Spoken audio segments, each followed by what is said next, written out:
बिस्मिल्लाहिर्रहमानिर्रहीम। अस्सलाम वालेकुम नाज़रीन, मैं हूँ आमशरी आरिफ हमीद भट्टी। आज मुख्तलिफ और अहम तरीन खबरों के साथ साबिक़ वज़ीर आज़म और पाकिस्तान तरीके इंसाफ के चेयरमैन आज फट पड़े। इमरान खान ने टेक्सला में एक बहुत बड़े पावर शो से खिताब करते हुए कहा, इम्पोर्टेड हुकूमत साजिश के ज़रिए आने के बाद मेरी घर में आज कल तीसरी दफ़ा पुलिस भेजी है। मैं इनको कहता हूं, मैं इनकी तरह गीदड़ों की तरह मुल्क से नहीं भागूंगा। आपकी पाकिस्तान में जेलें कम हो जाएंगी, लेकिन पाकिस्तान हकीकी जंग की आज़ादी के लिए मौजूदा इम्पोर्टेड हुकूमत के निजात तक आखिरी जदोजहद जारी रखेगी। वज़ीर आज़म ने कहा कि इन लोगों ने जो मरासला साफिर मैंने का इंकशाफ किया था कि उसके तहत साजिश के तहत मेरी हुकूमत को तब्दील किया गया है। अमेरिकन के एक अंडर सेक्रेटरी की दरख्वास्त पर मैं वज़ीर आज़म था तो किसको कहा गया कि इसके खिलाफ अदम एतमाद कामयाब ना हुई तो नहीं छोड़ेंगे। उन्होंने कहा कि मौजूदा हुकूमत के पास जेलें कम हो जाएंगी, लेकिन हम गिरफ्तारियों से डर के आज़ादी की हकीकी जंग के साथ जुड़े रहेंगे। उन्होंने कहा, अब 22 करोड़ आवाम इस जंग में मैदान में कूद चुकी है। मौजूदा हुक्मरान बुकलाहट में कभी तहरीक इंसाफ के चेयरमैन इमरान खान को नहल करने की कोशिश करते हैं, कभी गिरफ्तार करने की कोशिश करते हैं और बार बार बनी गाला जाने वाले रास्तों को बंद करके मकबूजा कश्मीर की मुबैना तौर पर याद ताज़ा करते हैं। नाज़रीन, आज टेक्सला में इस वक्त वज़ीर आज़म पाकिस्तान ने खिताब किया, जिसके बाद पाकिस्तान भर में उन्होंने तरीके इंसाफ के रहनुमाओं, कारकुनों और अवाम से मुतालबा किया कि वो बहुत जल्द एक स्ट्रेटेजी के तहत हुकूमत के खिलाफ मूवमेंट चला रहे हैं, जिसके बाद ये हुकूमत हुकूमत छोड़ना तो दरकिनार पाकिस्तान में भी रहना ग्वारा नहीं करेगी। उन्होंने कहा, मौजूदा हुकूमत और इनके हैंडलर्स का आखिरी वक्त आ चुका है। उन्होंने कहा, मैं आखिरी गेंद तक जद्दोजहद का आदी हूं। ये समझते हैं कि जिस तरह नवाज शरीफ डील करके मुशर्रफ दौर में मुल्क से भाग गया था, आसफ अली जरदारी एक बयान देकर मुल्क से भाग गए थे, नवाज शरीफ दोबारा बीमारी के बहाने भाग गया था, तो ये मौजूदा तहरीक इंसाफ का चेयरमैन मैं इमरान खान हूं और मैं तो अब अपनी दौलत बाहर छोड़कर पाकिस्तान जीने मरने के लिए आया हूं। ये मुझे खौफजदा करने की बजाय मुझसे खौफ खा रहे हैं। उन्होंने कहा, पूरी नून लीग पांव पड़ी हुई है कि इमरान खान से निजात दिलवा दो। इसाक डार उन्होंने कहा, ताकतवर हलकों से एनआरओ लेके आए हैं, वरना जो शख्स 5 साल तक पाकिस्तान में आने की जुर्रत नहीं कर रहा था वो कैसे पाकिस्तान आ गया। उसका एनआरओ आके मेरी हुकूमत ख़त्म करेगी। उन्होंने कहा, अब नवाज शरीफ भी ताकतवर हलकों को कह रहा है, जब तक इमरान खान बाहर है मैं पाकिस्तान नहीं आऊँगा, क्योंकि अवाम उसके साथ है। अगर इमरान खान ने मूवमेंट चला दी तो इमरान खान की इक़्तिदार में आने से कोई नहीं रोक सकता। उन्होंने कहा, 13 जमातें मिल के 32 करोड़ अवाम और इमरान खान से खौफजदा हैं। मैं आखिरी जंग तक तैयार हूं। नाज़रीन, उन्होंने वज़ीर आज़म ने कहा, इमरान खान का कहना था कि मुझे धमकियां देने की बजाय पकड़ के जेल में डाल दो। सारी कौम को गवाह बनाकर पैगाम देना चाहता हूं कि मैं इस मुल्क की हकीकी आज़ादी जंग के लिए अपनी तन मन धन जान माल सब कुछ लुटा दूंगा, लेकिन अवाम का साथ नहीं छोड़ूंगा। उन्होंने कहा, जो अवाम रात के 2 बजे अपने कायद और हकीकी जंग इमरान खान के लिए सड़कों पर निकले, मैं उनसे बेवफाई नहीं कर सकता। अगर मैंने इक़्तिदार की हवस होती, मुझे इक़्तिदार की लालच होती, तो एक अमेरिका की काल पर मैं उनके आगे सरनगू हो जाता और आज हुकूमत में होता। उन्होंने कहा, मेरा एक कसूर है कि मैंने अमेरिका की जंग में जाने से इनकार किया। 20 साल तक पाकिस्तानी अवाम अमेरिका की जंग लड़ती रही, जिसमें 80,000 शहादतें और खरबों रुपए का नुकसान हुआ। मेरा एब्सोल्युटली नॉट कहना अमेरिका को नागवार गुजरा। जैसे ही मैंने एब्सोल्युटली नॉट किया तो पाकिस्तान के मीर सादक और मीर जाफरों ने जाके अमेरिका के हुक्मरानों के सामने अपना सर झुका दिया और कहा, हुक्म करो सरकार, हम साजिश के लिए इमरान खान के डाल देते हैं, लेकिन हमें पैसा और ताकतवर हलकों की हमायत लेकर दो। नाज़रीन, इमरान खान कहना था कि इस मुल्क में हकीकी आज़ादी की तरीक चल पड़ी है, इसे चलाने की जरूरत नहीं। अब यह हकीकी आज़ादी की तरीक मौजूदा हुकूमत के खात्मे तक होगी। उन्होंने कहा, जितनी मर्जी जेलों को में डाल दो, इनकी जेलें कम पड़ जाएंगी, जेलें खत्म हो जाएंगी, गिरफ्तार करने वाले खत्म हो जाएंगे, लेकिन मुल्क की हकीकी आज़ादी की जद्दोजहद करने वाले परवाने बढ़ते जाएंगे। उन्होंने कहा, मैं हर जलसे के बाद जिस जलसे में जाता हूं, लोगों का, खवातीन का, बुजुर्गों का, बच्चों का, नौजवान का जोशो खरोश देखता हूं, तो मेरा दिल इस बात पे मुतमिन हो चुका है कि यह कौम हकीकी आज़ादी की जंग के लिए मैदान में निकल चुकी है। इसे इम्पोर्टेड हुकूमत, गैर मुल्की साजिशी और पैसों के जरिए आने वाली हुकूमत का सूरज गुरूब होने वाला है और हकीकी आज़ादी का सूरज तुलू होगा। और ये लोग, उन्होंने कहा कि तुम्हारे पास ना जेलें हैं ना हौसला है। उन्होंने कहा, एक इश्तिहारी मुलजम 5 साल बाद इसहाक डार पांव पकड़ के एनआरओ लेके आता है, वरना इतना बहादुर था तो अपने इक्तदार में भागा और अपने ही इक्तदार में जहाज में आया। उन्होंने कहा, जिस मुलजम को हथकड़ी लगा के जेल में डालना चाहिए, उसे वजीर आजम के जहाज में लाया गया।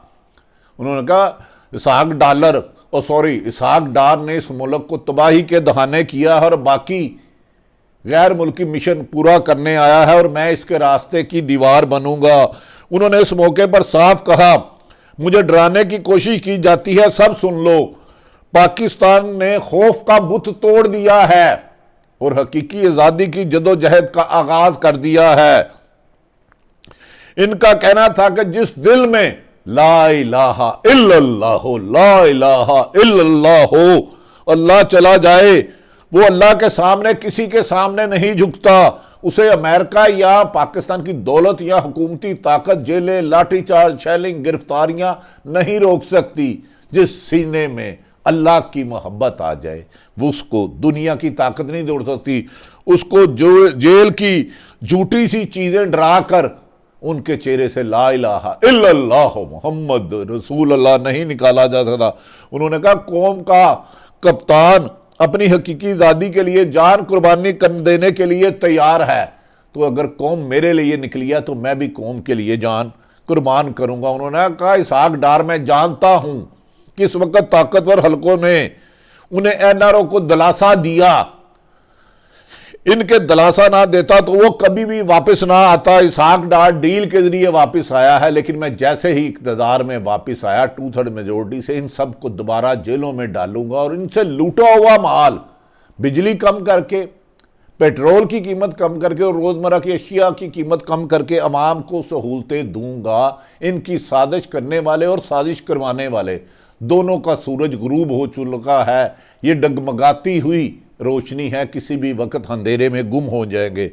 उन्होंने कहा, कौम तैयार है, जेल भेजकर दिखाओ, मेरी जेल जाने के लिए तैयारी है। आज़ादी प्लेट में रख के नहीं मिलती, तारीख बताती है जिसने भी आज़ादी के लिए जदोजहद की, कुर्बानियां दी, मारे खाई, शहादतें ली, उसी से आज़ादी मिलती है। तो 75 साल से माफिया इस मुल्क पे मुसल्लत है।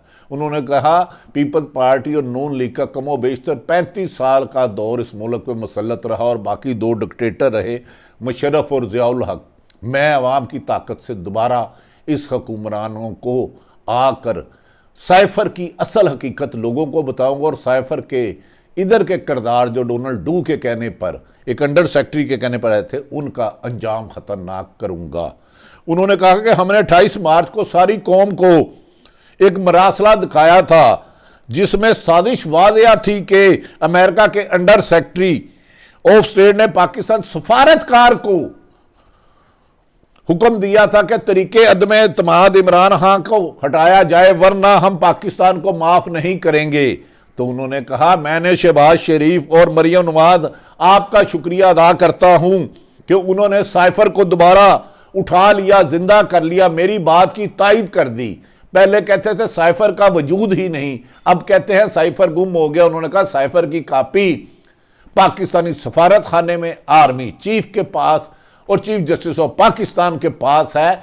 ये रिकॉर्ड का हिस्सा है, ये शोबदेबाजी से चोरी नहीं हो सकता। उन्होंने कहा 6-5 माह में नेशनल कौंसिल की 3 मीटिंगें करने वाले शहबाज शरीफ, जो खुद FIA का इश्तिहारी है अरबों रुपए का, उस दिन उसे वजीर आजम बनाया जिस दिन उन पर फर्ज रहम थी, वो भी रिकॉर्ड देख चुका है। अब साइफर इन्हें हजम नहीं होगा और मैं इसकी तहकीकात करवा कर अवाम के सामने हकायक लाऊंगा।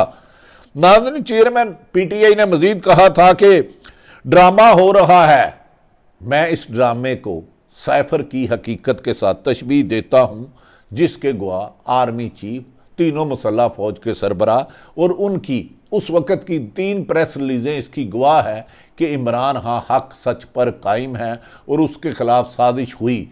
साजिश, एतजाज़ अहसन साहब कहते हैं, मुदाखलत साजिश से भी ज़्यादा ख़तरनाक है। उन्होंने कहा इन किरदारों को बेनकाब करने के लिए सिर्फ और सिर्फ सुप्रीम कोर्ट के ऑनरेबल जज साहबान की साइफर की तहकीकात करके अवाम तक ला सकते हैं। उन्होंने कहा मैं इस कौम को सड़कों पर इसलिए निकाल रहा हूं कि अपनी चोरी बचाने में इस मुल्क का इतना बड़ा मौजूदा हुक्मरानों ने नुकसान कर दिया है जो कि नाकाबिल तलाफी है।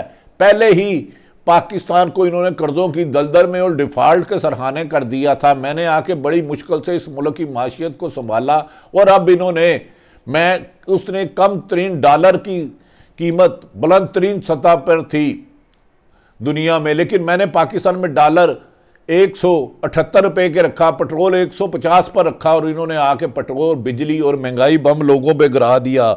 उन्होंने कहा कि ये लोग अपने चोरी बचाने के लिए मुल्क में फिर चोरी और डाका जनी कर रहे हैं। इस मुल्क का इतना नुकसान किया है कि ये मुल्क को अब पांव पे खड़े करने के लिए हमें दिन रात मेहनत करना होगी। उन्होंने कहा ताकतवर लोग चोरी करेंगे तो पकड़े नहीं जाएंगे और कुछ लोग चोरी और डाके और रिश्वत को बुरा ही नहीं समझते। उन्होंने कहा कि इस साजिश को कामयाब होने से रोक सकते थे। मैंने उन्हें अपने वजीर भेजे कि खुदा के लिए पाकिस्तान के खिलाफ साजिश हो रही है, पर उन्होंने नहीं रोका।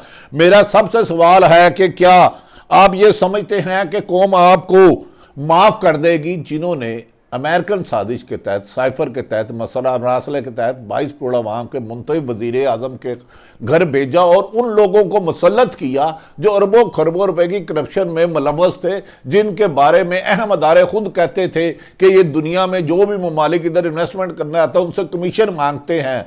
वेस्पा से कमीशन मांगी, चीन से कमीशन मांगी। ये बेशुमार सहाफ़ियों के बारे में भी अहम हलकों ने कहा था, इसहाक डार और शरीफ फैमिली के बारे में, कि वो मुबैना करप्शन करते हैं कि कमीशन मांगते हैं। उन्होंने कहा इन चोरों को ऊपर बैठाकर इनके केसेस माफ हो गए हैं और हम कहीं के नहीं रहे जिन पर हमने मेहनत की थी, तो अब न्यूट्रल हो तो इनके केस माफ क्यों हो रहे हैं। नैब तरामीम में उन्होंने अदलिया से भी गुजारिश की कि खुदारा इस पर नज़रसानी करे। उन्होंने कहा कौम इन अदारों की तरफ देख रही है जो इन चोरों को रोक सकते थे, उन्होंने नहीं रोका, लेकिन अब 22 करोड़ अवाम इस मुल्क के डाकू चोरों को रोकने के लिए सीसा पलाई हुई दीवार बन के निकल गई है। उन्होंने कहा ना जेलें, ना गिरफ्तारी, ना मारपीट, ना आंसू गैसें, ना शेलिंग। उन्होंने कहा नवाज शरीफ और आसफ अली जरदारी और मौलाना फजलुर रहमान उन्हें डीजल के नाम पर मुमन मारते हैं। उन्होंने कहा ये बहुत जल्द इक़्तिदार की बजाय जेलों में होंगे और नवाज शरीफ का भी मैं इंतज़ार कर रहा हूँ। जैसे इसहाक डार को NRO दिया गया, मेरी ख्वाहिश है कि नवाज शरीफ भी आए, क्योंकि मैंने अभी पाकिस्तान की कौम ने उससे भी लूटा हुआ माल वापस लेना है। नाज़रीन, इसहाक डार की वापसी पर एक अहम तरीन मुलाकात हुई जिसमें बताया गया कि इसहाक डार ने अहम तरीन हलकों के बारे में जो बदज़ुबानी की थी वो नाकाबिले बर्दाश्त है और अब इसको ना दोहराया जाए। इसीलिए मुस्लिम लीग नून ने अपनी क़यादत को कहा है कि आप अदारों की बढ़ चढ़ के तारीफ़ करें जिनसे कल इस्तीफ़े मांग रहे थे, जिनको कह रहे थे बाहर फेंकेंगे। एस्टैब्लिशमेंट और अदलिया पर जो सख्त ज़ुबान इन्होंने इस्तेमाल की वो मेरी ज़ुबान में गवारा नहीं कर रही। मैंने सारी हकीकत आपके सामने रखी। अल्लाह ताला पाकिस्तान का हामी और नासिर हो। पाकिस्तान जिंदाबाद।